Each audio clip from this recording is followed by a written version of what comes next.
This conference will now be recorded. Good morning, everyone. Hope last 2 days you guys have practiced whatever is discussed so far in Kubernetes, and also I hope you guys are able to do the assignment whatever I have given. How many of you done the assignment whatever I have given on last Friday?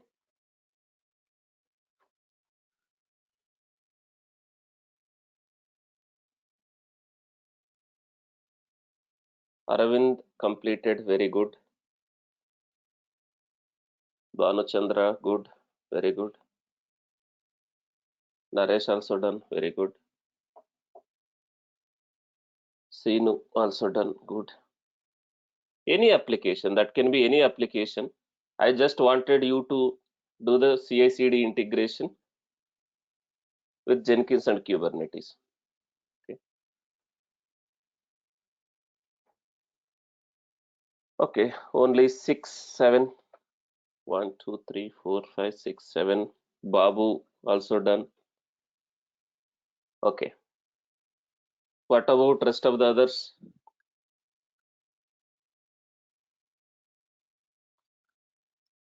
Okay, Harish also done, good.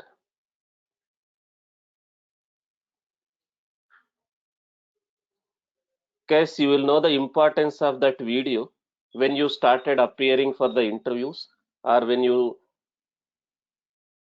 Rajkumar also done, very good. Okay. So when you appearing for the interviews, or when you are doing your work, actual work, once you get into a project, you can understand the importance of the assignments. Sometimes in the interview, they will ask, can you explain your CI/CD flow? Whenever developer commits the code, how you are taking that code into a Kubernetes cluster? Sometimes in the interview, they may ask this question, can you explain your CI/CD flow? Or can you explain, whenever developer modifies something, developer commits the code into GitHub, how you are taking that code, how you are deploying that code into Kubernetes? Can you explain the flow? If you have done these assignments, will it be easy for you to explain what and all things it takes you to take that code to Kubernetes? If you have done this video, if you have done this assignment, will you able to explain what and all things you are doing in your pipeline to take that code into your Kubernetes cluster?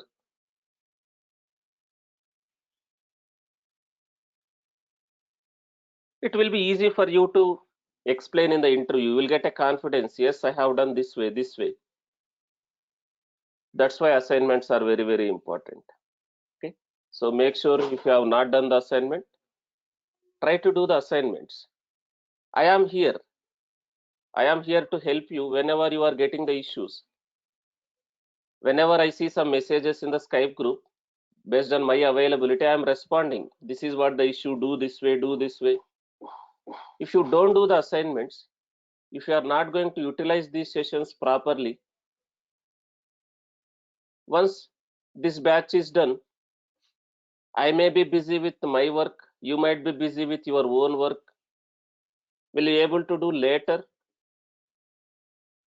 No. Utilize these sessions properly when I am here, so that you will get a benefit out of this course. Okay. Hope everyone understand that. Try to do the assignments as early as possible, whatever we are giving.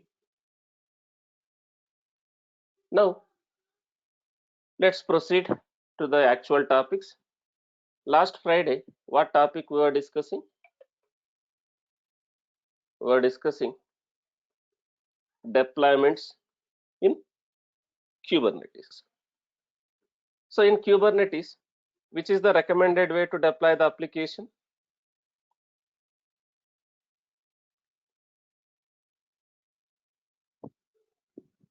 The deployment. Why it is recommended? As I already told, we have a lot of features. We have a lot of features. We can update the deployments. I mean to say, we can update our pods, we can roll back, we can roll out, and deployment has some strategies. Deployment has some strategies. What are those strategies? Deployment has some deployment strategies we discussed.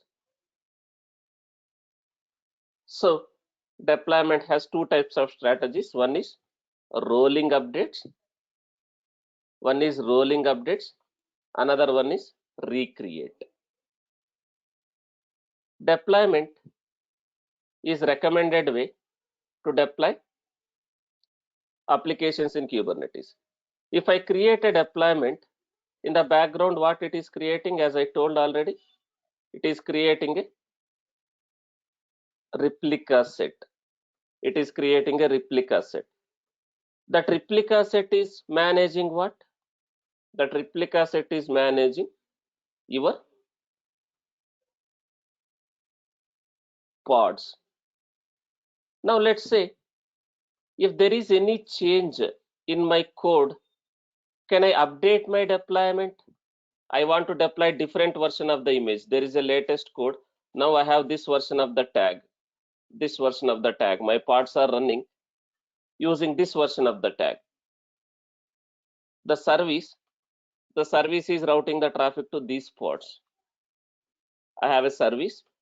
That service is routing the traffic to these pods. Now, if there is a change in the code, I want to deploy another version of the code. Can I update my deployment? Can I update my deployment? Is it going to create replica set for that revision? That revision? Version 2 image. This is for version 1 image. It is going to create another replica set for that revision. This replica set will create the pods for version 2. Now, if I am using recreate as a deployment strategy, before this is happening, is it going to remove these pods first? If my deployment strategy is recreate, before this is happening, is it going to delete these previous pods if my deployment strategy is recreate? Yes. So in that case, do we have any endpoints? Do we have any pods for our service to route the traffic? Do we have any pods for our service to route the traffic? No. In that case, do we have a downtime when I am using my deployment strategy as recreate? Yes. Now, if I am using my deployment strategy, if I am using my deployment strategy as rolling update, in that case, first what it does, it is going to delete one of the previous pod. It is going to scale down one of the previous pod. I am going to get another pod. Now, does the service will send the traffic to this one once this is ready, and this one, the old one? Yes. Once this is completely ready, it is going to create another replica of the latest code. Then it is going to remove this one. Then the service will be sent to the latest code, latest version of your application. Rolling update. So do we have a downtime when I go for a rolling update deployment strategy, when I am deploying, when I am updating my deployments? No. Now, if something goes wrong, right, then we can roll back to the previous one. We can roll back to the previous one. If I have only one replica also, rolling update, what it does, first it will create this replica, then it will delete old replica. It will create this replica, it will delete old replica. But in real time, are we going to have just one replica?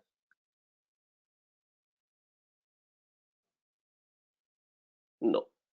So what is this pause? We can pause the deployments. What is the meaning of pausing the deployments? Suppose I am doing a deployment. So this stage it has reached. Can I pause that here itself in this state itself? So it will be one old pod, one new pod. It is not going to terminate this one. It is not going to create other one. Can I pause in whatever state the current deployment is? That is what the meaning of pause. We can stop the deployment in whatever state it is currently. I can pause the deployments. Then I can resume the deployments. But most of the time we are not going to pause and resume. Okay. We will get all these features when I go for a deployment. If I get, will I get all these features if I directly go for a replica set or replication controller? Will I get all these features? No. That's why deployment is recommended way.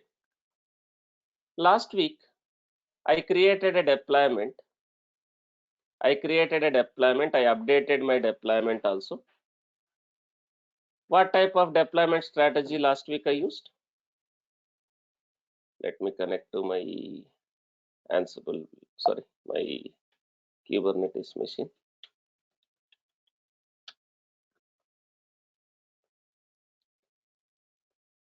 So this is my deployment, right? Manifest. What type of deployment strategy I used? Recreate. Now, if you see how many deployments I have as of now, deployments. In the default namespace, I have not created. So I have created in this namespace. I have created in this namespace. How many deployments I have in that namespace as of now? One deployment. What is this 2 by 2? What is the 2 by 2? The number of pods for the deployment. Number of pods for the deployment. If you see, I have one deployment. Why I have two replica set for the deployment? One desired 0, current 0, ready 0. Other one desired 2, current 2, ready 2. Why I have two replica sets for the same deployment? One is like this, another one is like this. This replica set is for which one? This replica set is for the previous revision. When I initially created a deployment, it has created one replica set. Later, did I updated my deployment with a different version of the image? Did I deployed latest code again? Then for that revision, this replica set is created. kubectl rollout history deployment, my deployment name in this namespace. So how many revisions this deployment has as of now? How many revisions the deployment has as of now? Revisions, the number of changes. How many revisions we have? None. What is this? How many revisions? The deployment have two revisions. So this first revision, when this first revision is created, when we initially created a deployment. The second revision, did I updated my image tag? Did I redeployed my deployment? Did I updated my deployment again? So that's why the revision is 2. The change cause is showing as none because I have not used one option.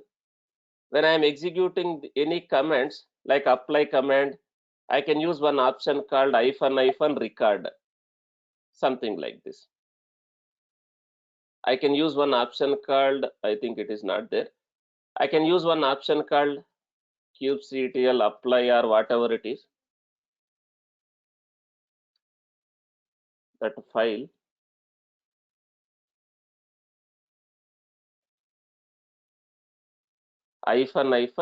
-record, something like this. I can use one option like this. So if I use some option like this, I can see this command. What is the cause for that change? Under the change cause, I can see that this one completely. If I use this option, the change cause, which caused the revision? What command caused the revision here? Since I have not used this option, that's why change cause is showing as none. Now, how many revisions we have as of now for that deployment? 2. Now, if I update one more time, will it create another revision?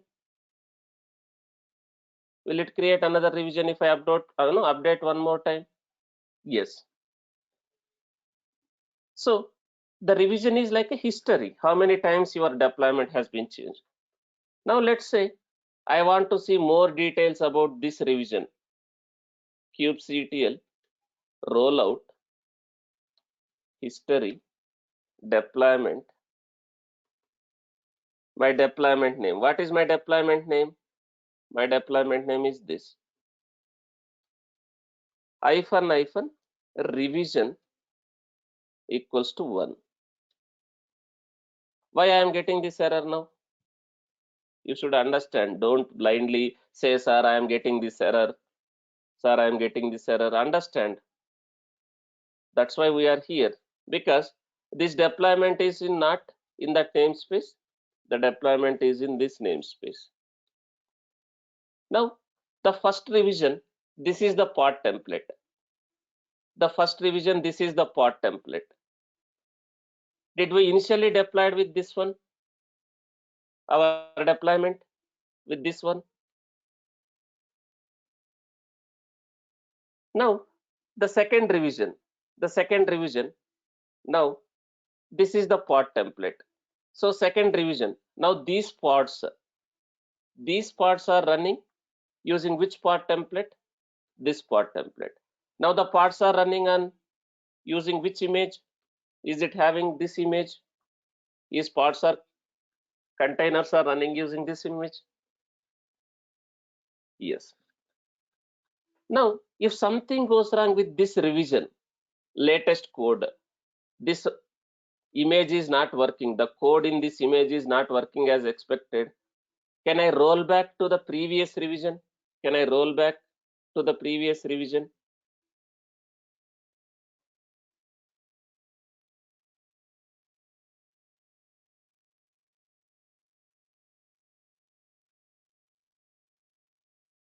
So I have 2 revisions. Can I roll back to the previous revision? We can undo our changes. What command? Simply I can execute what command?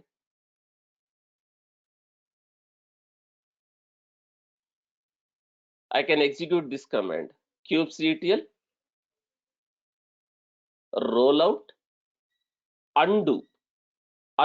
Here instead of status, I can use undo. Status is to check whether your deployment is successful or not.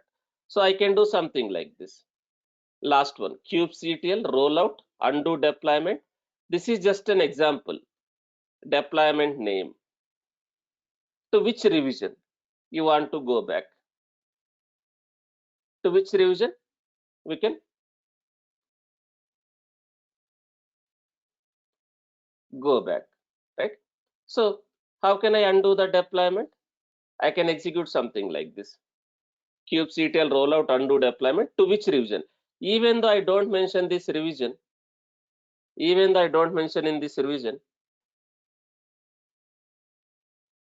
to how many revisions it will go back? How many revisions it will go back if I don't mention? Just one revision back. Just one revision back. Just one revision back. We can undo our deployments. Now, I'm using deployment strategy as recreate. Even though when I undo my deployment, will my application will be down completely? So let's say this is my port, right? this version, this is the port. Let's access this application. As of now, my application is working. Now let's say I'm trying to undo my deployment. I'm trying to undo my deployment. But let me do one more thing. Let me do one more thing. Here I am going to undo my deployment. Here, let me connect to the same machine where I have a kubectl installed. Let me connect to the same machine where I have a kubectl installed, and let's observe your pods. Let's observe your pods. What is happening when I undo my deployment? Let's observe what is going to happen. Let's observe.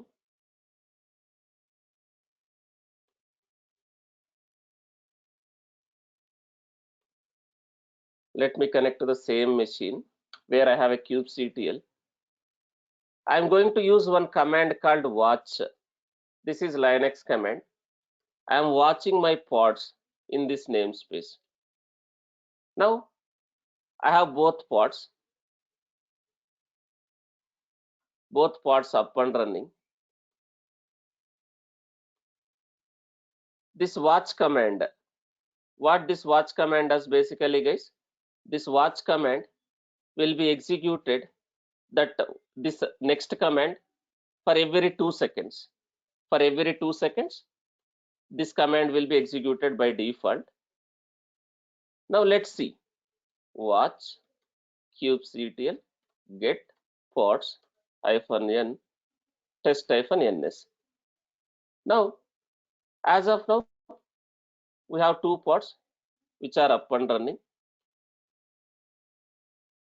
I am able to access my application also. But this is the latest version, latest revision, right? The latest revision. Now, I will roll out.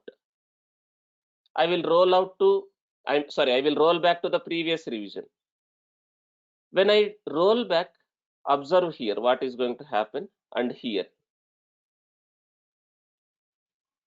kubectl rollout history undo deployment name. The deployment name is this Java web app deployment in this namespace. Even though I don't mention this option, to which revision I want to undo, it is like a control Z. So if I don't mention, how many revisions it will go back in that deployment? Just one revision back. Okay. Now, the moment I execute here, you observe here. See, what is the deployment strategy I have as of now?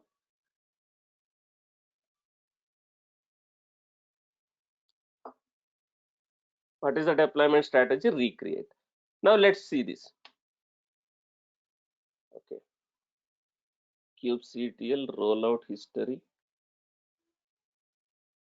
One second, is something I have missed. Rollout undo, not history. I am just using rollout undo. I will remove this history. kubectl rollout undo deployment. Now let's see this. If you see, is my application down? If you see the other side, is both parts deleted at same time and the old parts are getting again coming up? Is my application down now? Sometime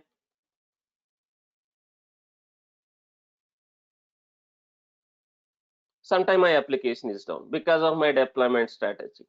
Now instead of this deployment strategy, when I go for a rolling update deployment strategy, when I am rolling out, when I am rolling back, do we have any downtime?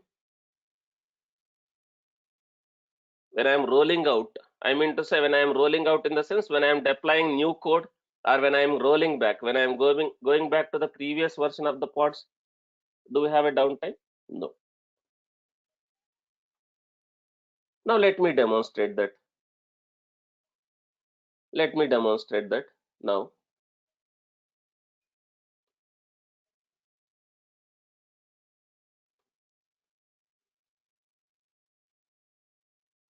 Now if you see guys, one more thing I wanted to tell you. If you see, since I roll back, for rollback also, is it created another revision? Is it created another revision? I roll back, is it created another revision like 3? And if you observe, by default, how many revisions Kubernetes is maintaining? How many revisions it is maintaining? Only 2. It is maintaining only 2. Is it possible for me to mention I want to maintain 5 revisions history or 10 revisions history? Don't only maintain just 2 revisions. Is it possible for me to mention that? Yes. There is one option called revision history in the deployment manifest. In the deployment manifest, we can mention option so that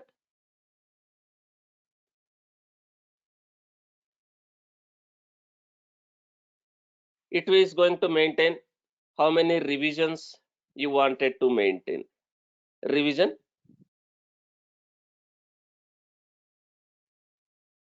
Suppose you want to maintain 5 revisions, 10 revisions, like that, you can maintain. Let me give that example.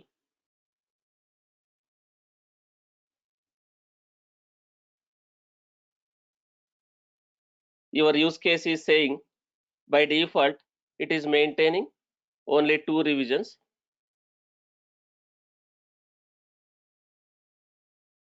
I want to mention multiple revisions.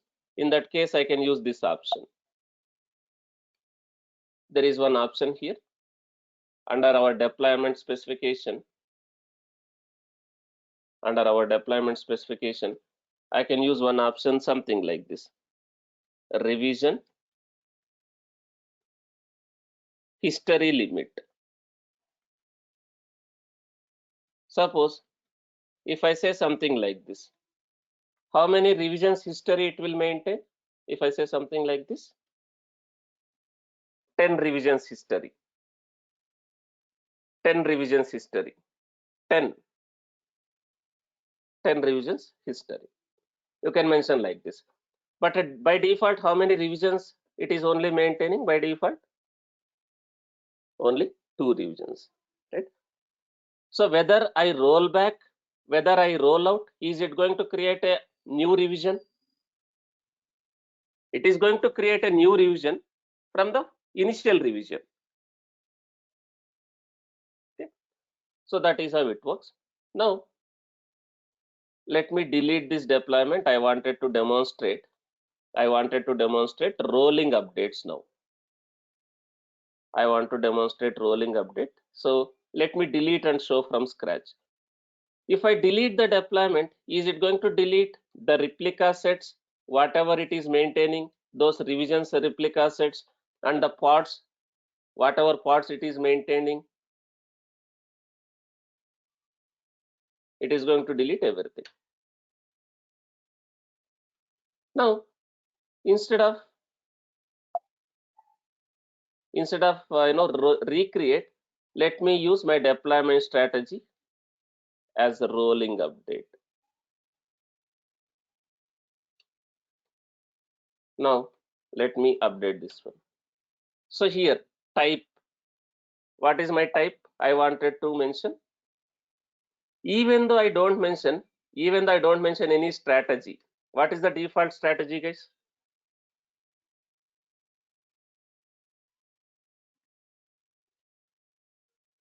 Rolling update.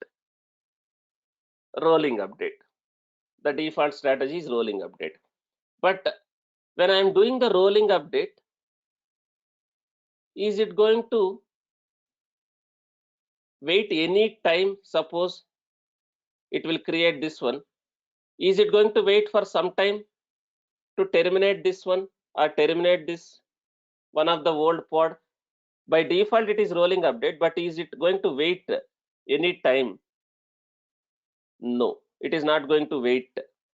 I mean to say, the moment pod comes to this running state, it will terminate this one. But does your application within that pod, within that container, does your application will take some time to fully functional? Your pod will be scheduled. That means, does your application will be immediately up and running?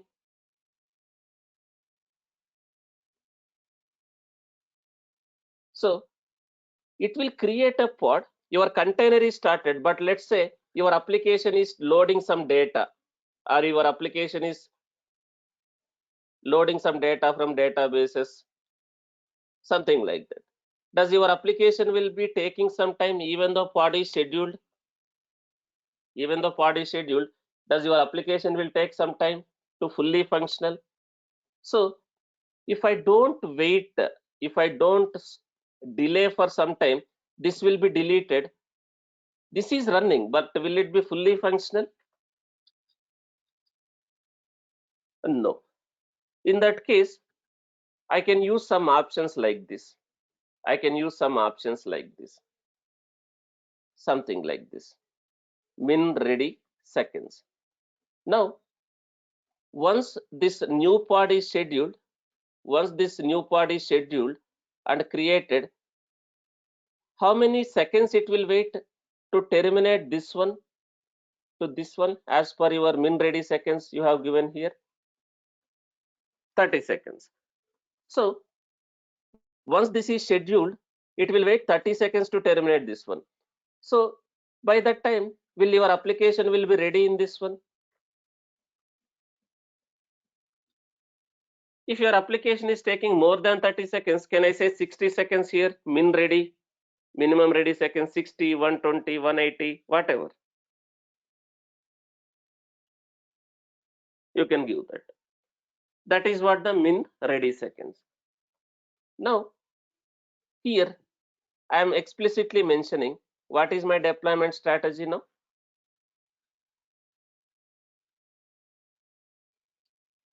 Rolling update. So what is this? We have some options here for rolling update. What is this max surge, max unavailable? What is this? When we are updating, when we are rolling out or rolling back, how many pods can be maximum unavailable?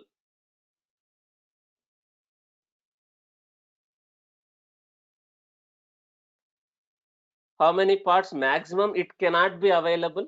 Suppose let's say you have current replicas as 4. When you say current replicas as 4, how many pods cannot be available when you are rolling back or rolling out? If I say 1, how many pods can be maximum not available? Suppose I have 4 version of V1. When I am updating or when I am rolling back, if I say max unavailable as 1, so which means how many pods it will be deleted to create a new ones? To create a new ones, it will just 1 pod only cannot be available. So then once this is ready, one old pod will be deleted, you will get a new pod. Then once this new pod is ready, then again, is it going to delete one more old pod, like maximum unavailable? So these are the options for deployments, right? You can see the official document. Official document is very good. We have a good official documentation. You can refer this documentation for any requirement. And also one more point I wanted to talk here. Suppose if you are appearing for CKAD, Kubernetes Certified Administrator, Certified Kubernetes Administrator, or Certified Kubernetes Application Developer exams, you have access to this website. You can open this website, you can search, you can refer this website, but you cannot open any other links in the exam. Seek you cannot open any other links except this one. You cannot Google. If you have some doubt in exam, you cannot open Google, right? You cannot, what is deployment? You cannot do like this. You cannot do like this, right? But you have access to this site. So here, if you have some doubts about the deployment, you can search like this, deployment. It is going to show that. So here you can understand what is deployment, how to create deployment, right? The samples, right? Then you can understand what are the options we have, how can we roll back, how can we roll out, right?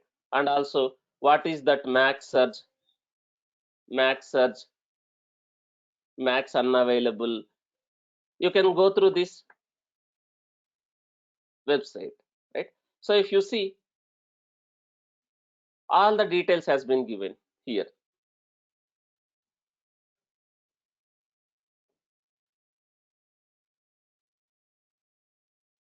If you see, we have a max search, max unavailable. So we can give in the percentages, we can give in the numbers also. So what is this max surge?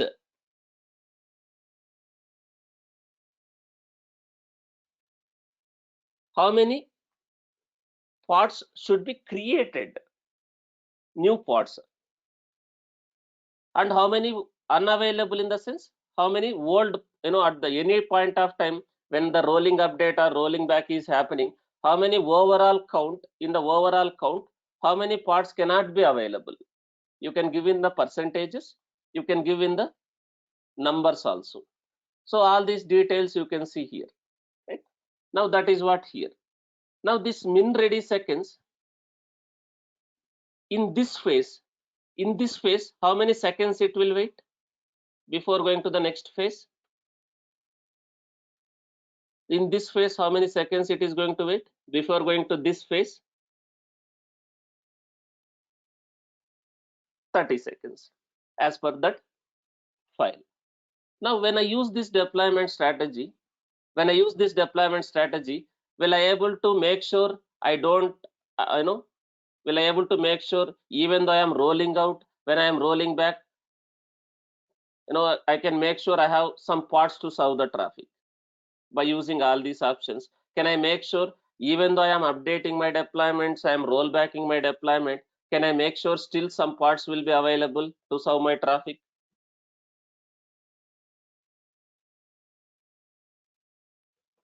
So that is what a rolling update. That is what a rolling update. Now let me demonstrate. Now I'll say strategy. I'll say strategy.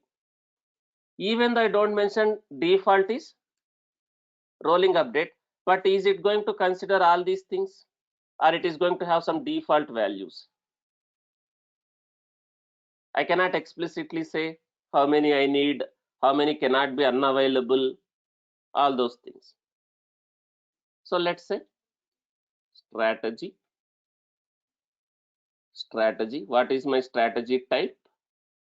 I want to use now rolling update. Now rolling update. We have some options like this: max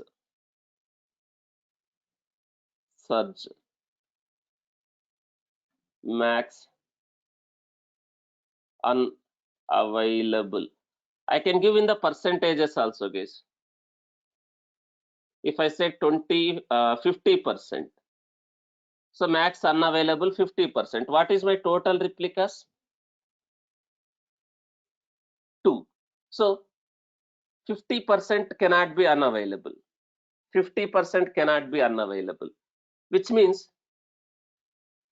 which means when I am doing the rolling back and rolling out, how many cannot be available out of total replicas? If I say total replicas is 2, 50% is 1. At any point of time, one pod should be down when it is doing. This max surge here, if you see max surge, right? So max surge, it's an optional field. This max surge is an optional field that specify the maximum number of pods that can be created over the desired number of the pods. The optional field, that maximum number of pods that can be created over the desired number of pods. The value can be either absolute number or the value can be in percentages, right? So the new pods, the total number of new pods to be created. For example, right, if you say you set it to 30%,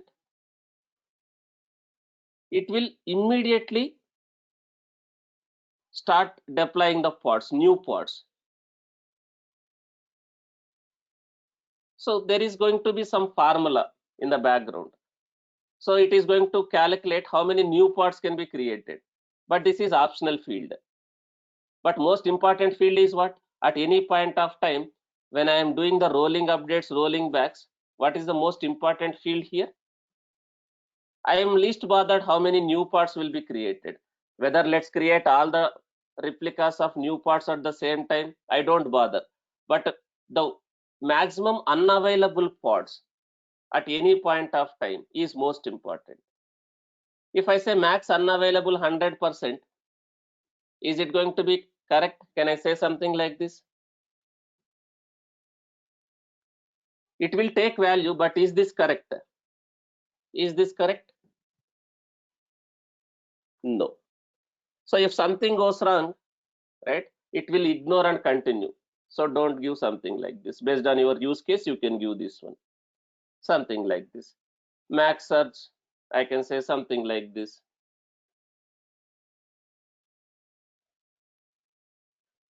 So this is how I can define. I can define in the numbers, or I can define in the what? I can define in the numbers, or I can define in the percentages also, right? It can be absolute number, or it can be in the percentages also. Number in the sense, exactly I can mention something like this. Something like this, right? Exact numbers. Now let's say you have total 4 replicas. Let's say you have total 4 replicas. Can I say maximum unavailable as 2, which means it will be still having 2 more pods to serve the traffic, like this. Okay. Now here one more field what we have. If I want to wait some time before deployment go to the next phase, what is the one more field I can use here? Min ready seconds. Min ready seconds.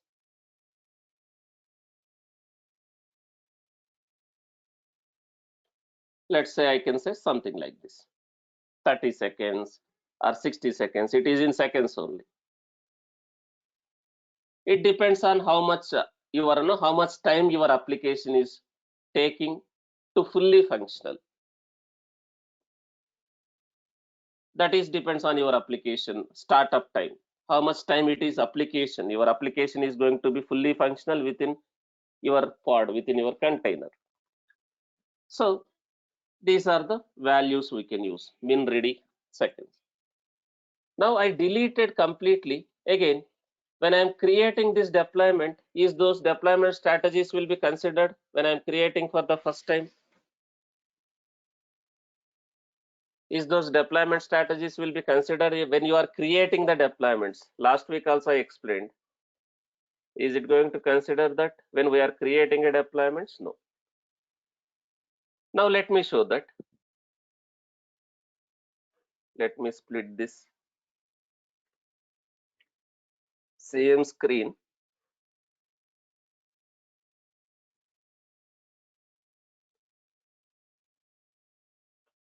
Nihar is asking, can we use a trigger instead of default time? What do you mean by trigger and default time? This is not going to trigger your deployment. It is not going to trigger your deployment. That minimum ready seconds is not like triggering the deployment. In each phase, how many seconds it will wait. But how I am triggering the deployment, how I am doing? Am I executing kubectl apply, kubectl delete, kubectl apply, kubectl edit?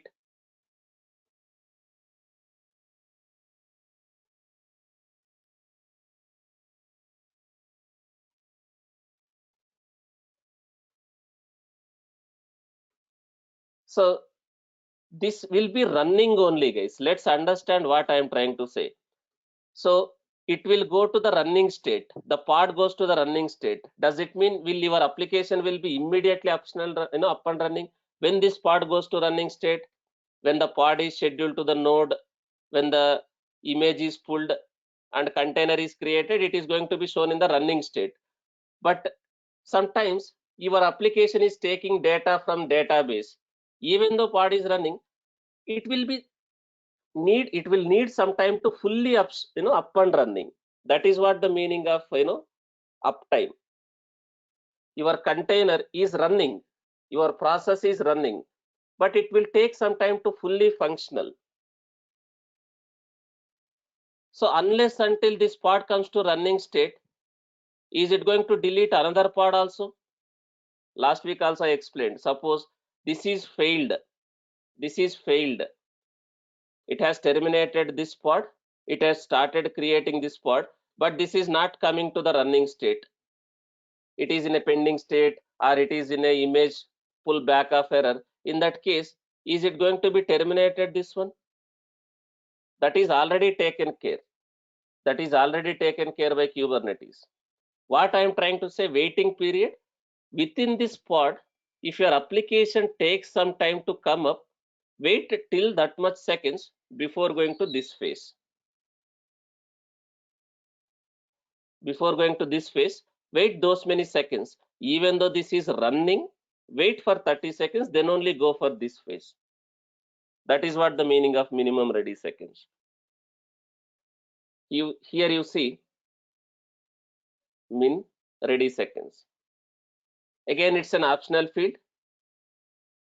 Minimum number of seconds for which a newly created pod should be ready without any its containers crashing, for it to be considered as available, right? So what is the default value for this one?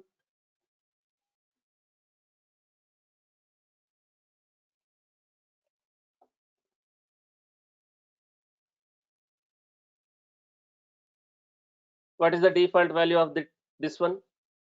0. It is not going to wait. So in which scenario your application may not come? Arvind is asking, suppose I have defined ready seconds, but the application is not coming up within that time. In which scenario you are saying your application is not coming up? If your container is actually having a problem, what error you will get? If your code is having a problem, your container process is not at all coming up, it is going to have one more status called crash loop back off. One more error called crash loop back off. This is also important interview question. What is crash loop back off? In which scenario you will get a crash loop back off? The crash loop back off is not going to be coming in the when the server is in pending state. Pending, running, all are these states of your pods. Pending, running, error image pull,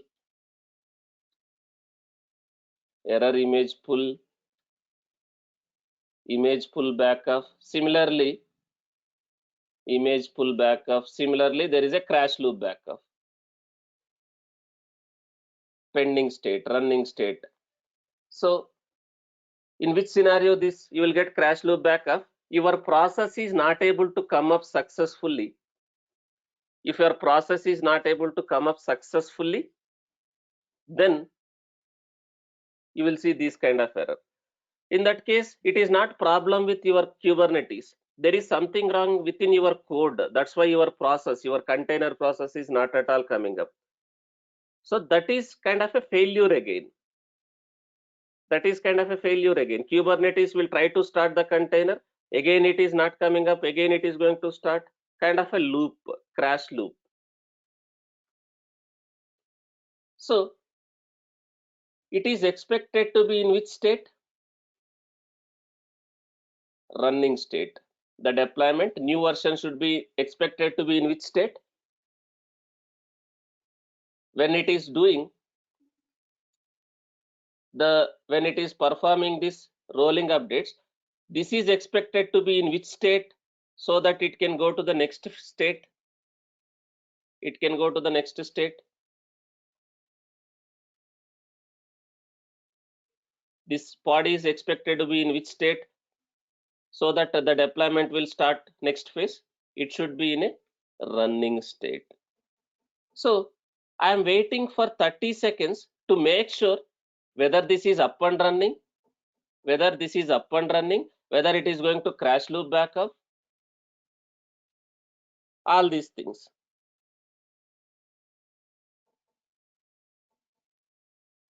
Simple concepts only, because of the options you might get confused.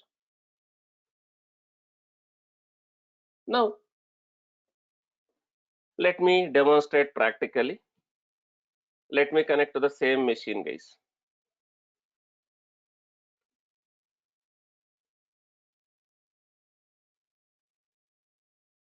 If you practice more, you will all your questions and answers, you will get answers for yourself. All your questions will be answered if you practice more. And again, even though I am explaining this much, if you don't practice, after 1 month, if I ask what is this rolling update, what is this recreate, you will not able to answer. Okay.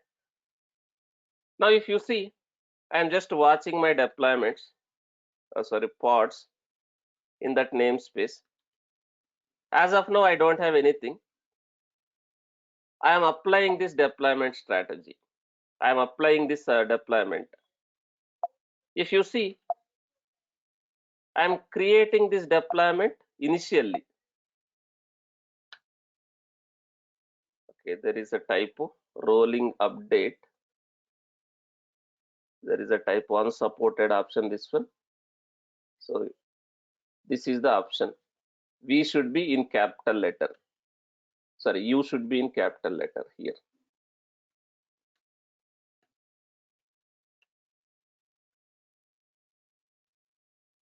Now let me apply this.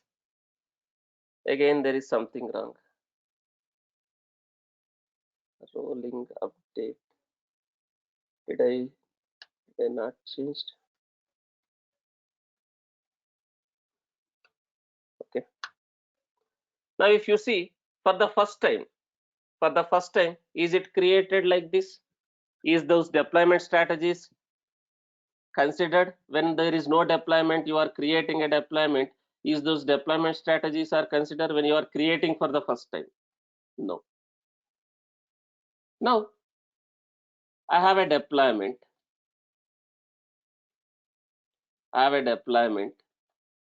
In that namespace.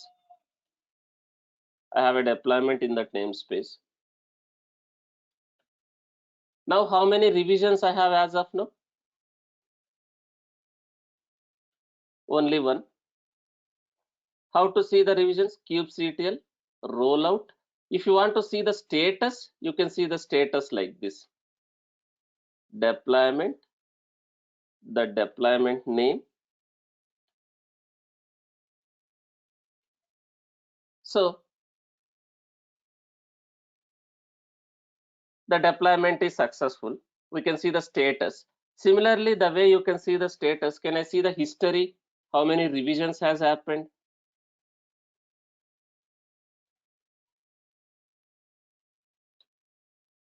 One revision. What is the part template I am using for that revision? If I want to see what option I can use, one more option, hyphen revision, that revision number. So which version of the pod, what pod template is being used?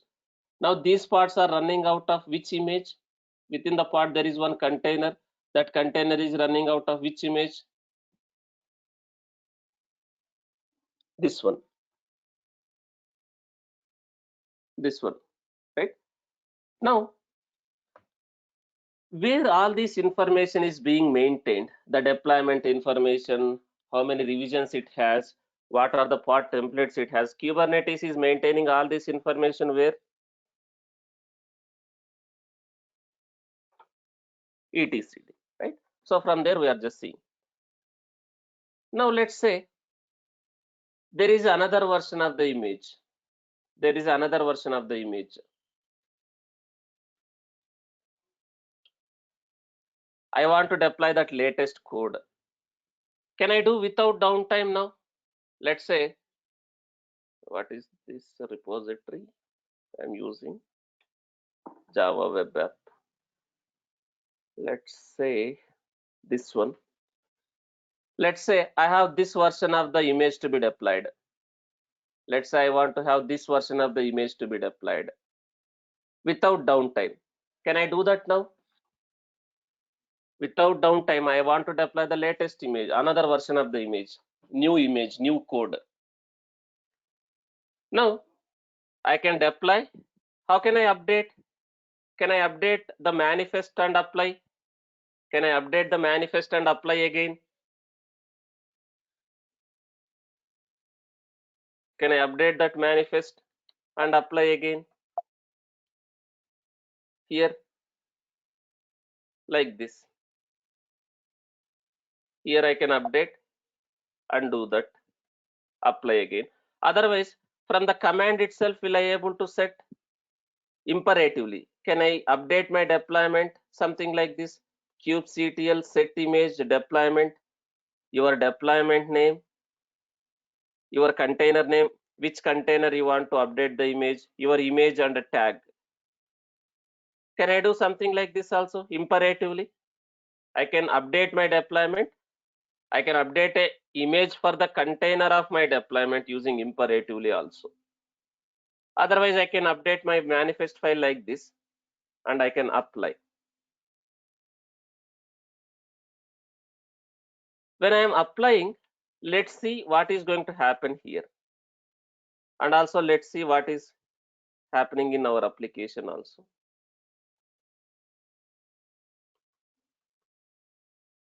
Is my application up now? I have not updated my deployment. Is my application up now?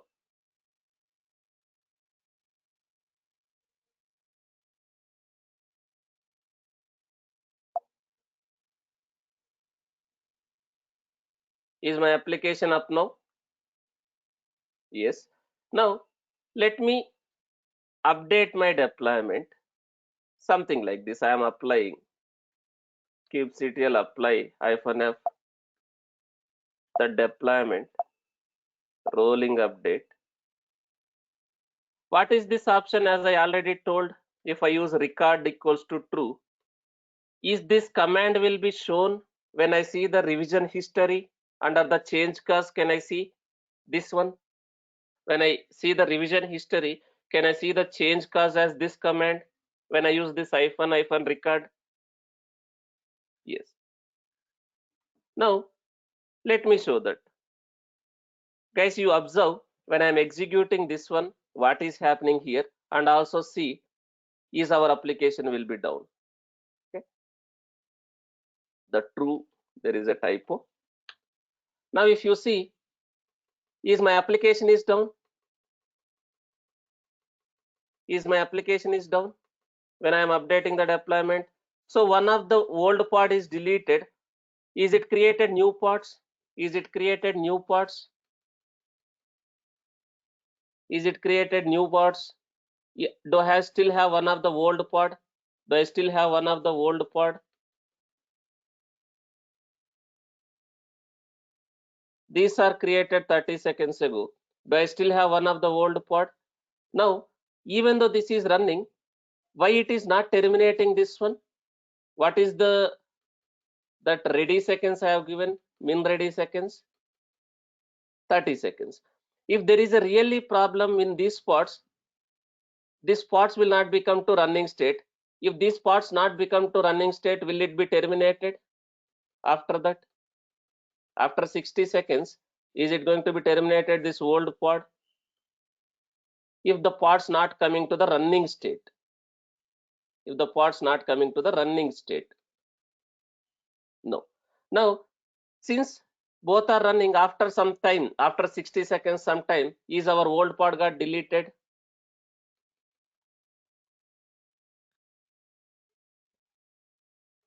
If you observe here, did I have any downtime when I am updating my deployment? Same applies when I roll back my deployment also. Do we have any downtime? This is rolling update. Will I able to achieve all these kind of features when I build and deploy my applications as a normal virtualized deployments, normal virtual machines instead of containers? If I build and deploy my applications, will I able to achieve all these features in a normal virtualized deployment? No. So that's why there are lot of people prefer containers. To manage the containers, they are using container orchestration tools like this. Now, if I see the history now, if I see the history, kubectl rollout history,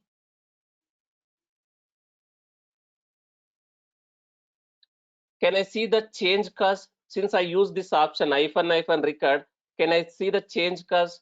What is the command which trigger this revision? Can I see that change cause as that command? Because of this option, I use this option. Is that command recorded as a change cause now for that revision? Now, when I roll back also,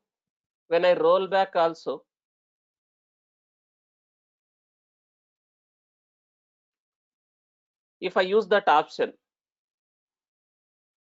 to roll back, I can say something like this: -to revision. Can I use that option? -record equals to true. Something like this. I am rolling back. I mean to say rollout undo deployment.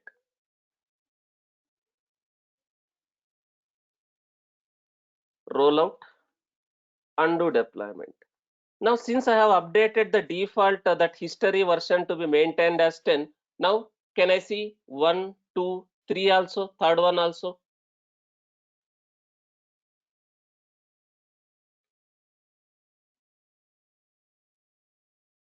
You can't give any message. This command will be recorded as a message. That's it.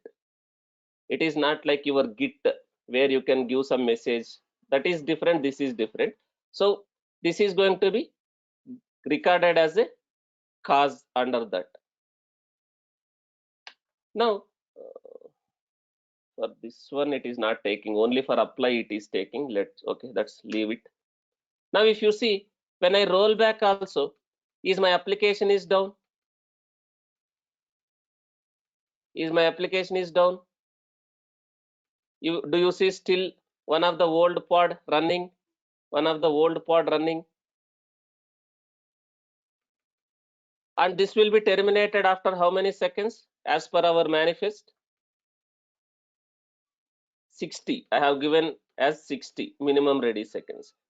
Now there is any failure like image pull back of error is there. You don't have a correct image. In that case, if this pod's in a different state, this will be terminated even after 60 seconds because of max unavailable? No. Okay, that is how it works. Now, since I have changed the revision history,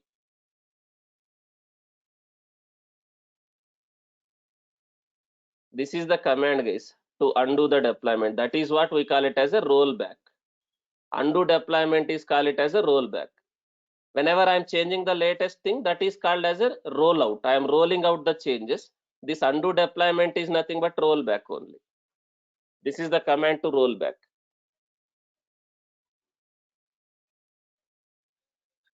Now, since I changed the history, can I Did I, I think I have not used proper option, guys.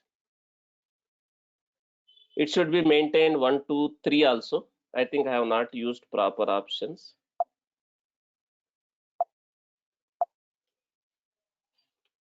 So did I use that option here properly?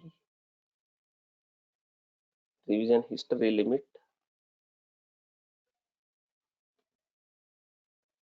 It should maintain all the revisions ideally.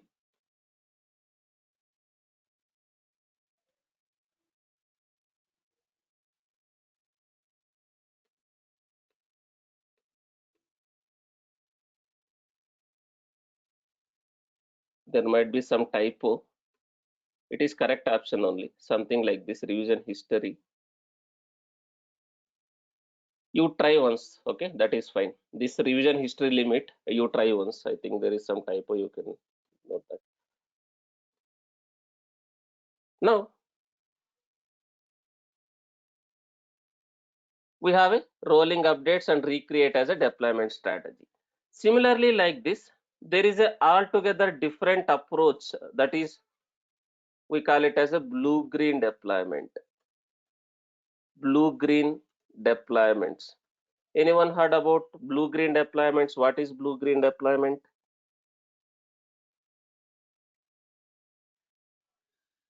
So what is this blue-green deployment?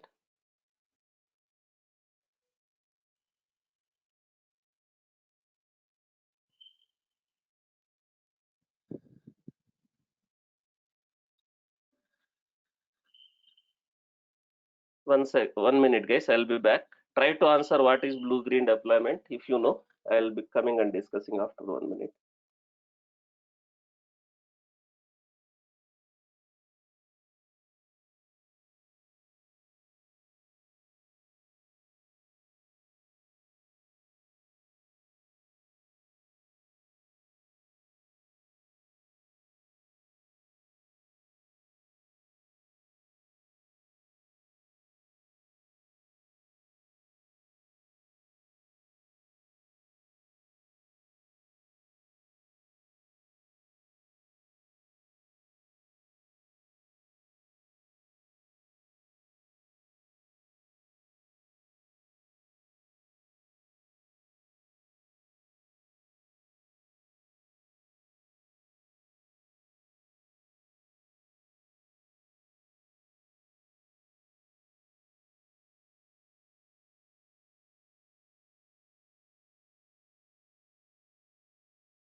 So this, let's continue. Okay, this blue-green deployments is like two parallel deployments. Two parallel deployments. Two parallel deployments. One will be serving the end users. One will be in a like a passive mode. It will, the end user traffic will not go to the those application. Now, let's say I can achieve zero downtime deployments using blue-green also, but same can I achieve using rolling updates also zero downtime deployments? Can I achieve zero downtime deployments using rolling updates, whatever I have done so far? Yes, but what will be the problems you can think of with the rolling update deployments, and why can you Why can you think of other approach like blue-green deployment? Now, the problem here is in the rolling update, you are trying to deploy a latest code. Are you stopping the end user traffic to the new code? Let's assume your latest code, your latest pods are up and running, but there are some issues, there are some defects in that code. Before you realize that there is a problem in the latest code, before you roll back to the previous code, does end users will already have the issues? Does end users will already have the issues? Does end users will face the issues? Before you realize that there is a problem in the latest image, latest code, there is some functionality which is not working. Before you realize, does end users will already start facing the issues if you are using this rolling updates? Because is services sending the traffic to the latest code also when you are doing the rollouts, rollbacks? Is services sending the traffic to the new code also before you test, before you give sign off? Does end user traffic will come to the pods? Yes. Now, there is another approach, I can call it as blue-green deployment. It is not a strategy. Kubernetes doesn't have a strategy like blue-green here. Here, we don't have any strategy like the way we have a recreate rolling update. I cannot say blue-green deployment as a strategy. It's a different approach altogether. Now, before I explain Kubernetes, right, let's talk about blue-green deployments in a virtual deployment manner. Will I able to do blue-green deployments in a normal virtualized environment? I am running my applications directly in a virtual machines. I am not at all using containers. Can I achieve blue-green deployments in the virtualized environment also? Forget about Kubernetes for some time. Will I able to achieve blue-green deployment? Will I able to follow blue-green deployments in a normal virtualized deployment also? Let's say this is your application server. In real time, this is your application server. You are not using containers. Let's say you are running your application here. That can be in any environment, that can be in Tomcat, that can be in JBoss, whatever. You have this code, this var file, let's say.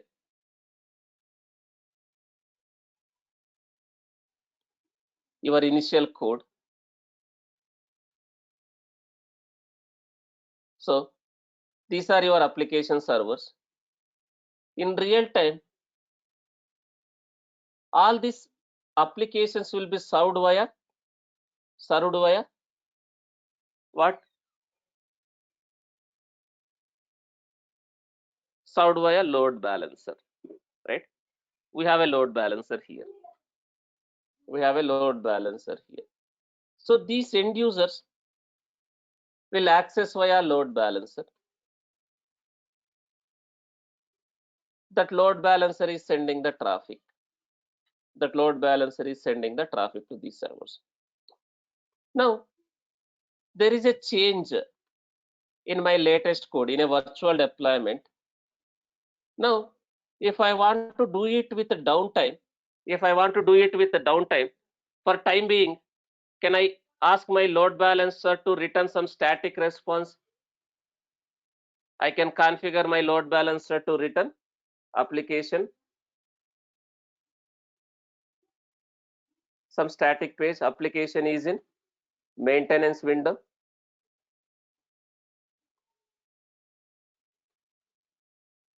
Maintenance page.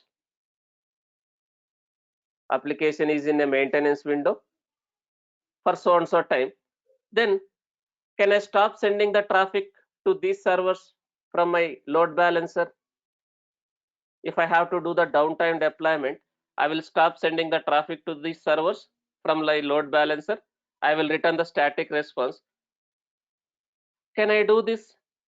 Can I remove this version of the code from that application server? Can I have this latest package, this latest package, this latest package? If I follow this way, do I have a downtime in this virtualized deployment?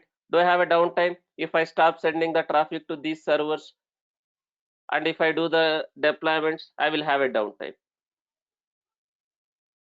Now, I want to achieve zero downtime deployments in a virtualized deployment also.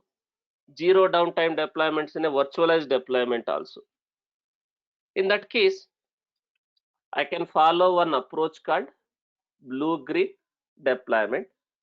In that approach, what we do, I will bring up similar kind of an environment. I will have a similar kind of environment, parallel environment, similar environment, parallel environment. So here, I will have different code. I will have a different code.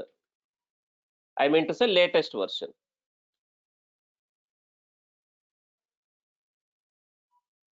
I will deploy all these things, but I will not start sending the traffic to these servers. I will not sending the traffic to these servers immediately. I am not disturbing existing structure. I am not disturbing existing servers or existing environment. I created a parallel servers, parallel environment, and I have this code deployed. Then internally, can we test these servers using some internal load balancers or internal directly? We can connect to those servers. Does our QA team can test these servers, this latest code? Our QA team or UAT team without impacting existing environment, live environment. I bring up another environment. Our QA team can test this environment, the latest code. Let them take 4 hours. Let them take 1 day. Do we have any impact on the live environment, the live servers? When this is happening in the background, when operations team is deploying this code, when the QA team is testing this one, do we have any impact on the live environment here? No. Once this is done, once QA team is certified that the latest code is working fine, then can I start switching the traffic from these servers to these servers? Can I start switching the traffic from our load balancer from this server to these servers?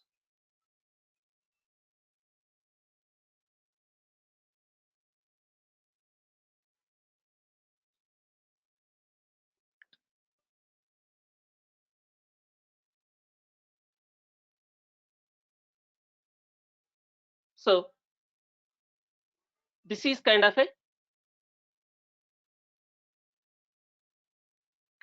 blue environment. This is kind of a blue environment. This is kind of a green environment, the live environment. I have a parallel environment.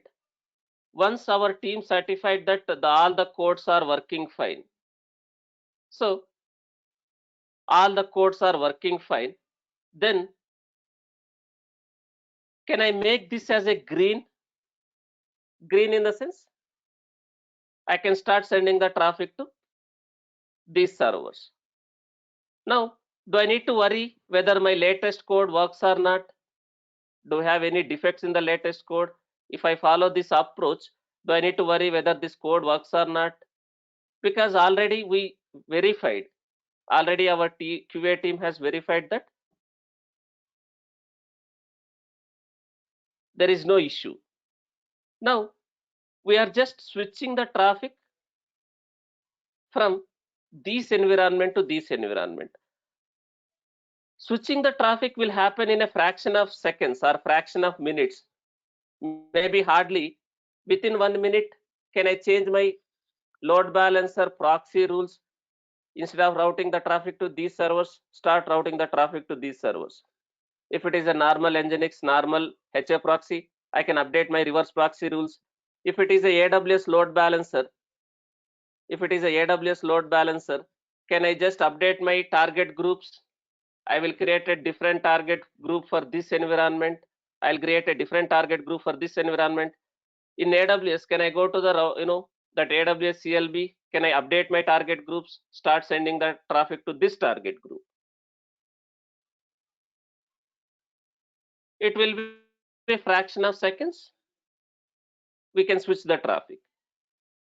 I can achieve this blue-green deployment in normal virtual machines also. Now, in Kubernetes, instead of machines, in Kubernetes, our application will be running as what? In case of Kubernetes, I don't need a separate machines, a separate environment. I don't need a separate environment. Instead of machines, our application will be running as what within a Kubernetes?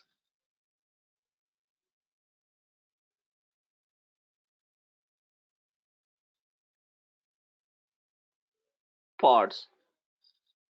Now, when I am doing the deployment, when I am updating the deployment, right? It's a normal deployment. Now, when I use this blue-green approach, how it looks like, basically, let me show that. So this is my Kubernetes cluster. This is my Kubernetes cluster. I have masters, I have workers like this. I have masters, I have workers like this. Now, I created one deployment or replica set directly. Deployment or replica set, whatever it is. I created a deployment using this image, let's say this image. So now this is my pod. This is my pod. The pod has container out of this image. The pod has container out of this image. The pod has container out of this image. Now, whenever there is a change in the latest code, I will not update this deployment. Right? Now, I created a pod. How traffic will be served now in Kubernetes? Who is responsible for sending the traffic to these pods? What other object I need to create in Kubernetes so that it will send the traffic to the pods? I am going to create a service. Now let's say pod has these labels. Let's say pod has these labels.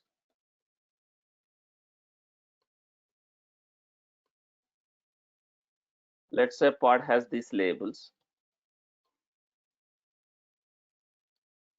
Anything, any labels, something like this. My pod has these labels.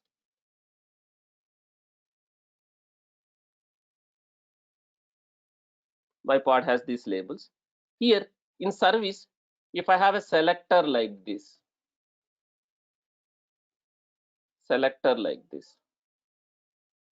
app, Java, web app, version 1. Now, end user is accessing via this Kubernetes service. This is internal load balancer, but in real time, we will have an external load balancer also outside of our cluster. So, end user traffic comes to external load balancer. That external load balancer will send the traffic to this service.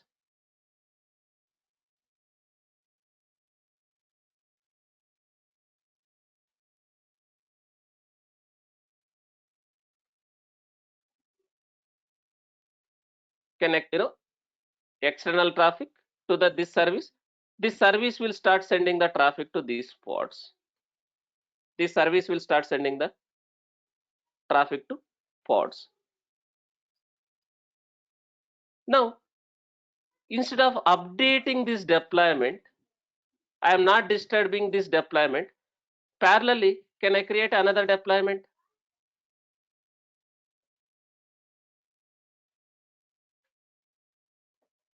Parallelly, can I create another deployment without disturbing this deployment? Can I parallelly create, instead of updating deployment, if there is a latest change, can I create another deployment with like this? And I will have a labels for this deployment as Java web app version as 2. Now I am getting a pod with this code, another code. This pod,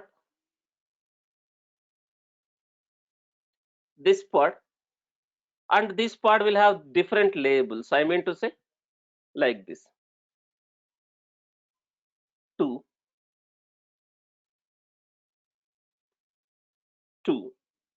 Now I have a old version of the code up and running, and also parallelly I have a latest code also up and running. I am not updating the deployment here.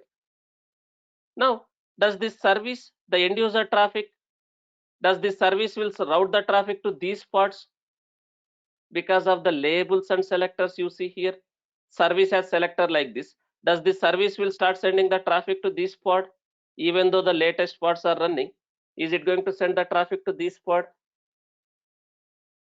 Is it going to send the traffic to this pod? You observe the labels and selectors. Suppose I have another deployment with the labels as this pod labels. Now this is the selector, app Java web app version 1. This is app Java web app version 2. Because these are different, it is not going to send the traffic.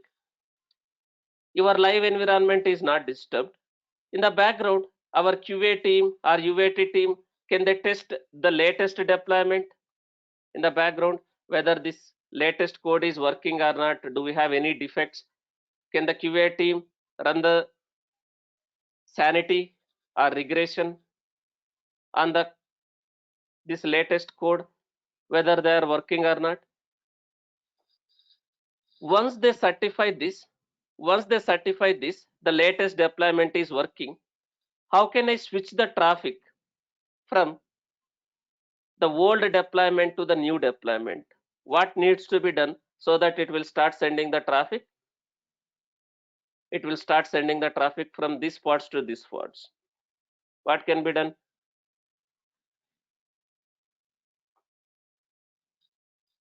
This is what actual learning. Can I just update my service? Can I update my service? Can I update my service selectors like this? Then will it start sending the traffic to these deployment pods instead of the old code?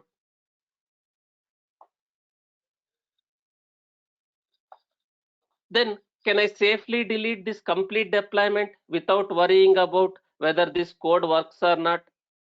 Can I safely delete this old deployment and its replica sets and its pods completely from the cluster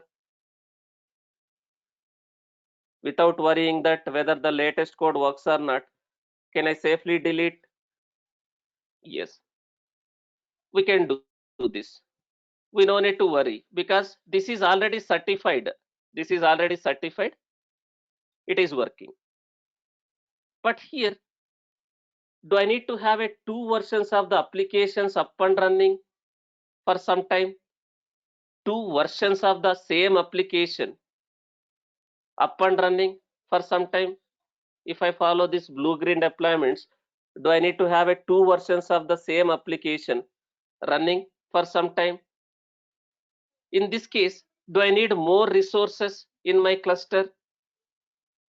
Do I need to have more resources? That can be your nodes, that can be your CPU memory in the cluster.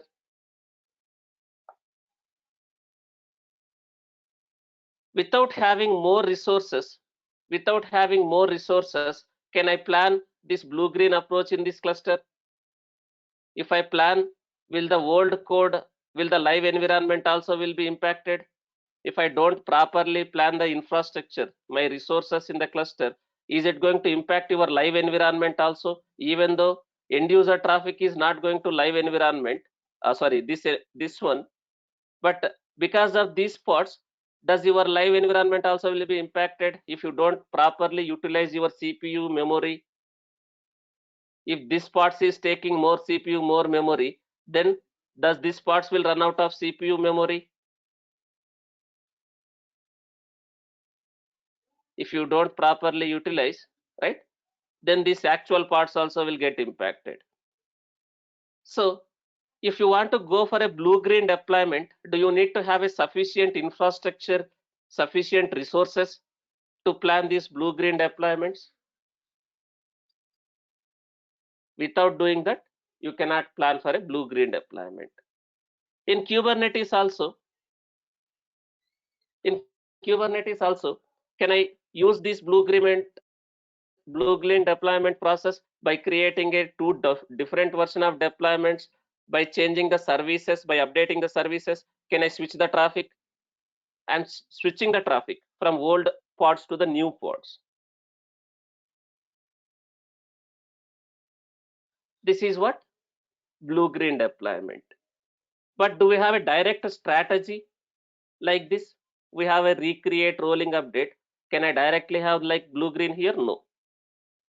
You create two different versions of the deployment and you just switch the traffic. In real time, which one we will use? That depends on what?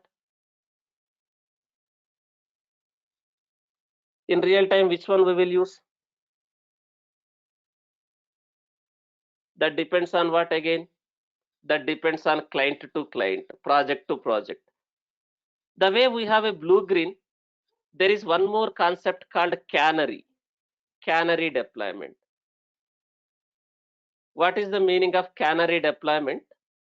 It is like you are slowly increasing the percentage. It is like this, okay? So it is like this. You have a old code, you have a new code.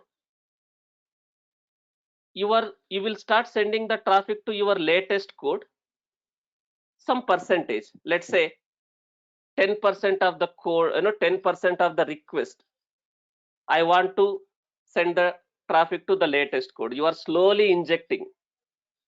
You start with 5%. You start with 5%, right? So if there are 100 requests comes, 5% of the traffic will you start sending to the latest code. 90% of the traffic you send to the old code. If there are any issues in the latest code, does everyone will be impacted or only 5% of the people will be impacted? If I do this way, 5% of the traffic I am sending to the latest code, 95% of the traffic I am sending to the old code. If I do this way, if there is any issue in the latest code, is 100% will be impacted or only few people will be impacted? Only few people will be impacted. So if there is really a problem, can I change it back to again 100 like this, 100% like this, back to this, if there is really a problem, so that it will not send? But if there is no impact, can I slowly increase here? Like 50% start sending here, then 50% start sending here, then directly I can say 100% start sending the traffic to this latest code, right? So 100% start sending the traffic to the latest code. So that is kind of a canary deployment. But Kubernetes directly doesn't support canary. Kubernetes directly doesn't support canary. You need to use some additional softwares, like additional tools, like there is a concept of service mesh. We can use, there is a concept called Istio. If you want to do the canary deployments, you have to implement service mesh, and there is a concept called service mesh. There is a concept called Istio. you need these kind of additional softwares to do the canary deployments in Kubernetes. But can I do this? Rolling updates, recreate, and blue green without those additional softwares? Yes. Okay. So this is how we can do this one. So if you take most of the applications like banking applications, does banking applications go for a blue green or canary, or there will be a downtime deployments? Most of the time, if you take any SBI, Citibank, they will completely go for a downtime. Then they will do the deployments. But if you see most of the applications like Ola, Uber, retail applications like Flipkart, Amazon, Ola, Uber, Flipkart, Amazon, these kind of applications, did you observe any downtimes when they are doing any deployments? Do you see any time is Flipkart is down, is Amazon is down? Whatever look and feel you see today, whatever look and feel you see today in the Flipkart, tomorrow they might have a different UI. They may have a different UI. But they are not doing the downtime deployments, because if the application is down for, let's say, 1 hour, will they have a huge impact on the revenue? Will they have a huge impact on the business? Huge impact on the revenue? Yes. So they don't want to lose any business. They don't want to lose any business, right? Banks, they don't have that problem, right? If you have stick to one bank, whether that bank works properly or not, you will go to that bank only, right? So based on the project, based on the application,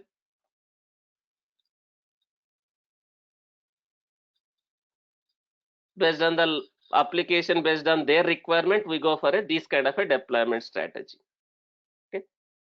Now, with the perspective of Kubernetes also, are you guys clear what is rolling update, what is recreate, what is blue green?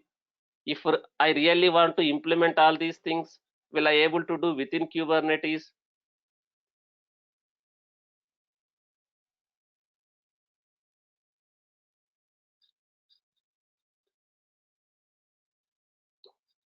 So we can follow these ones, right? Like this.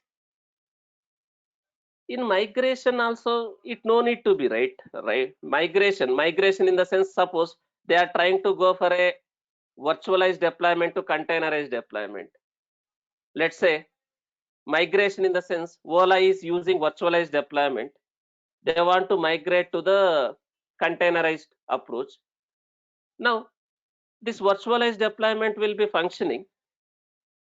If they really want to do that one also, they can do. This virtualized environment will be functioning.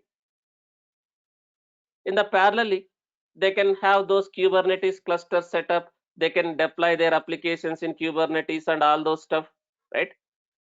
They can do their own testing. Then can they point the external load balancer of virtualized deployment, the live load balancer? The live load balancer is pointing to the virtual servers. Now they want to migrate from virtualized deployment to the something else, right? Maybe the containerized deployments. So can they update their load balancer proxy rules to switch traffic from to the Kubernetes nodes? If they really want to do, they can do that. But there will be a fraction of downtime. There will be a fraction of seconds downtime. Because when you are switching the traffic, if someone is requesting, some request is coming, maybe within 10 seconds, 5 seconds, your application may not work, but not like huge impact. Is everyone clear, guys? What is this? What is blue green? What is rolling update? What is recreate? Very, very important. Okay. But in real time, Are you going to use all these things again? Whatever I have explained, that depends on your use case, that depends on your requirement. Okay. So we discussed about deployment. If they want to migrate from LB to ELB, DNS. Basically, DNS is pointing to the live, the domain name might be pointing to this load balancer. Now, if they are changing, do they need to update this DNS records to this ELB? They map this DNS records to the ELB, right? That is how you should learn, guys. Not just giving the command, just take this command and execute this command, whether I got the output or not. You have to understand the concept and apply those concepts based on the use case. That is how you should learn, not just blindly take this running nodes, execute this, working or not that way. Even though you do that way, understand what is that, what you are trying to do, so that you can easily survive in the real time.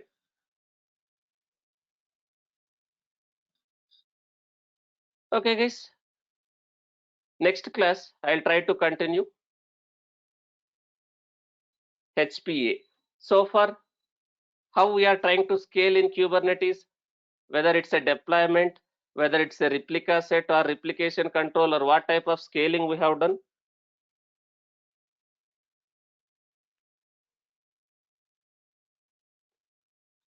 Manual. So tomorrow, I'll try to explain this autoscaler, what is autoscaler and how to automatically scale. Slowly you will understand all these concepts, guys. We will understand all these concepts. There are some other Kubernetes objects also, config maps, secrets, volumes, right? Still we need to explain stateful set. Slowly we'll understand all these things. Okay. How can YML file read from the property file? You cannot do that.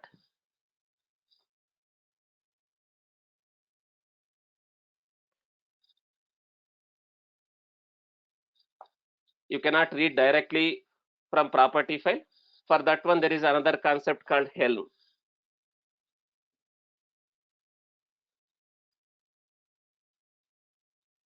Okay. So Nihar is asking, can you give small project on migration? Nowadays, in general question in the interviews, have you done any migration? What is migration, guys? Migration can be infrastructure migration,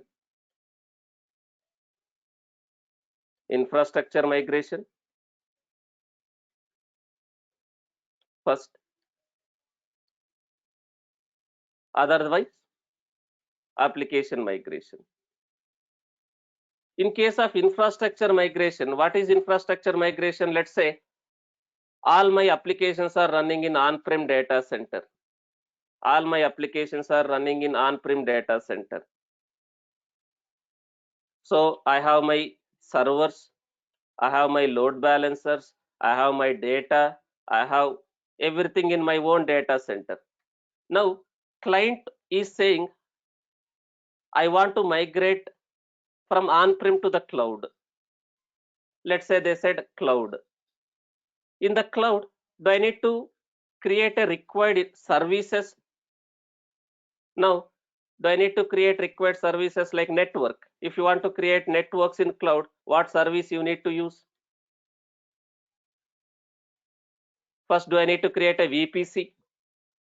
Required VPCs with the required public subnets, private subnets, all those stuff.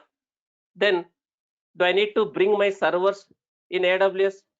Do I need to have servers? Instead of having on-premise servers, you are going to have a EC2 servers, EC2 instances, right? Then, if I need to create a load balancer, can I leverage ELB service? Now I want to start routing the traffic to these servers. Can I use ELB to start routing the traffic to my application servers in cloud? Then databases. I have a database. Can I directly go for a RDS? If I don't want to install database and manage my database on own, can I go for a RDS? Then do you need to somehow dump this data, your data from your own data center servers to cloud servers, right? You can use some data migration softwares. In AWS, we have some data migration services also, or you can copy to S3 from my on-premise data center. Can I copy my database dump to S3? From S3, can I load the data to my EC2 servers? Can I mount to whatever folders I want to mount?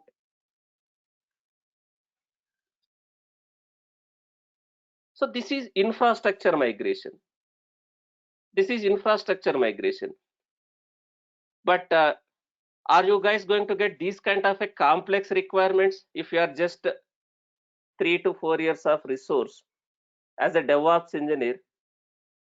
As a DevOps engineer, you are 3 to 4 years of DevOps engineer. Are you going to work on this infrastructure migrations, all those stuff? No. There will be a cloud engineers.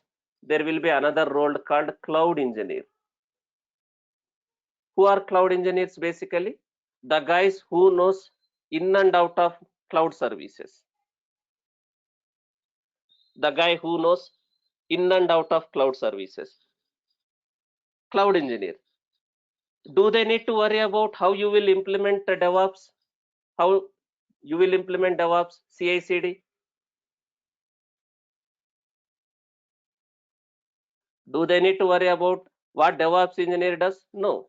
They are dedicatedly available for some role. But if you are an architect level, if you are an architect, you are a DevOps architect, let's say you are having 10 to 15 years of industry experience, then do you need to have some idea about what is this, how to achieve this at, if you are an architect with 10 to 15 years of industry experience? Do you need all these concepts? Yes. As a DevOps engineer, you don't get these kind of tasks, guys. You know need to, you don't need to worry, right? So our scope is little bit. Our scope is little bit.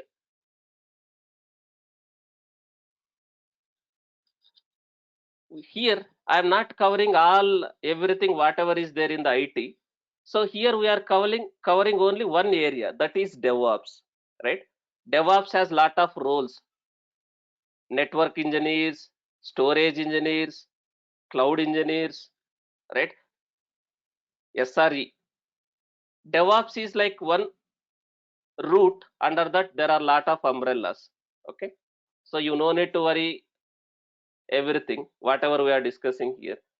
Again, once we get into a project, again, some projects may use Ansible, some projects may not at all use Ansible.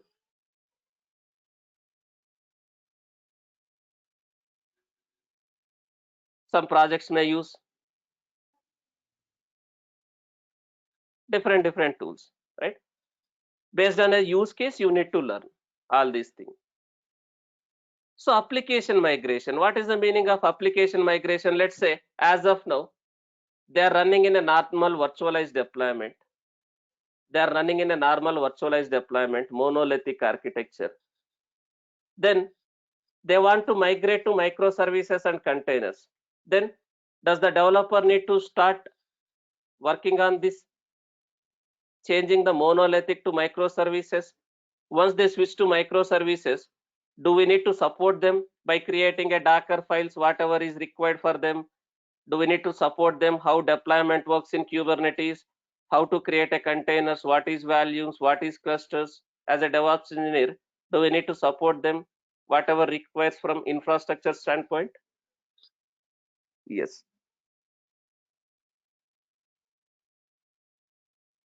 That is how it works, guys. Don't be panic. Don't be panic. They are not going to dump everything on you, and you no need to do in a single day also. They will give some requirement, they will set the timeline. So this is my requirement, this is my timeline. You have to implement this in the given timeline. But you no need to be panic. They are not expecting you to do in a single day.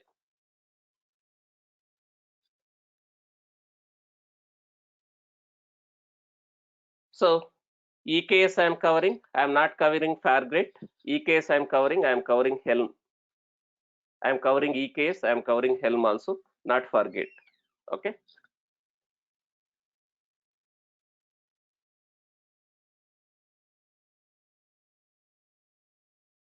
Thank you guys. Our syllabus is too vast. Our syllabus is more than enough. If you want to search without any experience in DevOps, without any experience in IT also, you will be able to manage your work at this much experience level on DevOps. Okay. But here and there you need to learn some additional tools.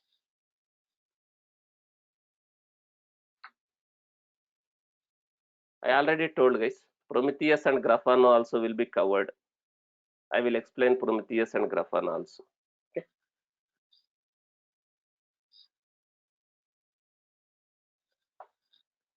Thank you guys. I'll continue tomorrow. On this autoscaler. Okay. Thank you.